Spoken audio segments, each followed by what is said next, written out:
Hello అండి, welcome back to our channel Banu recipes వీడియోలో ఒక టీ టైమ్ స్నాక్ రెసిపీ పచ్చి అరటికాయలతో కట్లెట్స్ని ఎలా ప్రిపేర్ చేసుకోవాలో చూపిస్తున్నా. ఈవినింగ్ స్నాక్ రెసిపీగా చాలా టేస్టీగా ఉంటుంది. అలానే చాలా క్విక్గా చేసుకునే రెసిపీ ఇది. సో ఇక లేట్ చేయకుండా ఈ రా బనానాస్తో కట్లెట్స్ని ఎలా ప్రిపేర్ చేసుకోవాలో చూసేద్దాం. సో ముందుగా ఒక ప్రెషర్ కుక్కర్లోకి 4 పచ్చి అరటికాయలు అలానే 2 మీడియం సైజ్ ఆలుని ఇలా కట్ చేసి వేసుకోండి. ఇలా వేసుకున్న తర్వాత ఇందులోకి తగినన్ని వాటర్ని వేసుకుని ఒక ½ టీ స్పూన్ వరకు సాల్ట్ వేసేసి మూత పెట్టి హై ఫ్లేమ్లో ఒక 2 విజిల్స్ వచ్చే వరకు కుక్ చేసుకోండి. ఇలా 2 విజిల్స్ వచ్చిన తర్వాత స్టవ్ ఆఫ్ చేసి ప్రెషర్ ఎంత పోయిన తర్వాత వీటిని ఒక ప్లేట్లోకి తీసుకోవాలి. ఇలా ప్లేట్లోకి తీసుకుని కంప్లీట్గా చల్లారిన తర్వాత వీటిపైన స్కిన్ అంతా పీల్ ఆఫ్ చేసుకోవాలి.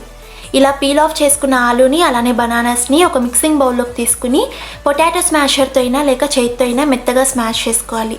ఇలా వీడియోలో చూపిస్తున్నట్టు మెత్తగా మ్యాష్ చేసుకున్న తర్వాత ఇప్పుడు ఇందులోకి సన్నగా తరిగిన ఒక పెద్ద సైజు ఉల్లిపాయ తరుగు, సన్నగా తరిగిన ఒక పచ్చిమిర్చి తరుగు, అలానే ఒక 1 టీ స్పూన్ కారం లేదా మీ టేస్ట్కి తగినట్టు కారంని యాడ్ చేసుకోండి. అలానే ½ టీ స్పూన్ వేయించిన జీలకర్ర పొడి, ½ teaspoon garam masala, ½ teaspoon మిరియాల పొడి, ½ టీ స్పూన్ పసుపు, అలానే మీ టేస్ట్కి తగినట్టు సాల్ట్ని యాడ్ చేసుకోండి.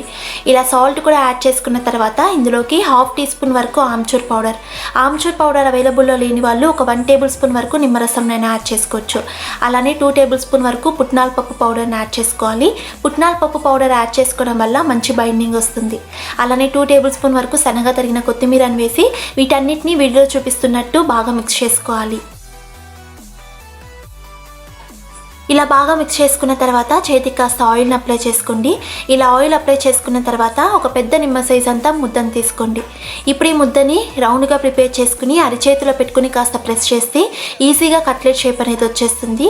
సో ఈ కట్లెట్ అనేది కాస్త మందంగానే ఉండాలి. మీకు కావాలంటే ఈ షేప్లో అయినా ప్రిపేర్ చేసుకోవచ్చు లేదా సిలిండర్ షేప్లో అయినా ప్రిపేర్ చేసుకోవచ్చు. సో ఇలా ప్రిపేర్ చేసుకున్న కట్లెట్ని ఒక ప్లేట్లో పక్కనుంచుకుని సేమ్ ఇదే విధంగా మిగతా కట్లెట్స్ అన్ని ప్రిపేర్ చేసుకోండి. సో ఇలా కట్లెట్స్ అన్ని ప్రిపేర్ చేసుకున్న తర్వాత ఫ్రై చేసుకోవడమే. మీకు కావాలంటే వీటిని డీప్ ఫ్రైనా చేసుకోవచ్చు లేదా షాలో ఫ్రైనా చేసుకోవచ్చు. వీడియోలో అయితే నేను షాలో ఫ్రై చేస్తున్నా. సో దీనికోసం స్టవ్ మీద ఒక ప్యాన్ పెట్టుకుని అందులోకి 1 టేబుల్ స్పూన్ ఆయిల్ని వేసుకోవాలి. ఆయిల్ కాస్త హీట్ అయిన తర్వాత ఇందులోకి మనం ఆల్రెడీ ప్రిపేర్ చేసి పెట్టుకున్న కట్లెట్స్ని వేసుకుని లో ఫ్లేమ్లో మాత్రమే ఒక 3 to 4 మినిట్స్ పాటు ఫ్రై చేసుకోండి. ఒక 3 to 4 మినిట్స్కి 1 సైడ్ మంచి గోల్డెన్ కలర్ వస్తుంది. అప్పుడు వీటిని ఇంకొక సైడ్ టర్న్ చేసుకుని లో ఫ్లేమ్లోనే మరో 3 to 4 మినిట్స్ పాటు ఫ్రై చేసుకోండి. మీరు ఫ్రై చేసుకునేటప్పుడు సైడ్స్ని కూడా ఇలా వీడియోలో చూపిస్తున్నట్టు టర్న్ చేస్తూ ఫ్రై చేసుకోండి. దీనివల్ల కట్లెట్స్కి సైడ్స్ కూడా బాగా ఫ్రై అవుతుంది. సో ఇలా సెకండ్ సైడ్ కూడా మంచి గోల్డెన్ కలర్ వస్తూనే వీటిని ఒక ప్లేట్లోకి తీసుకోవాలి. సో సేమ్ ఇదే విధంగా మిగతా కట్లెట్స్ అన్నీ ఫ్రై చేసుకుని సర్వ్ చేసుకోవడమే. సో వీటిని హాట్గా టొమాటో కెచప్తో సర్వ్ చేసుకుంటే చాలా టేస్టీగా ఉంటాయి. అలానే వీటిని లో ఫ్లేమ్లో మాత్రమే ఫ్రై చేసుకోండి. చక్కగా బయట క్రిస్పీగా అలానే లోపల సాఫ్ట్గా ఉంటాయి.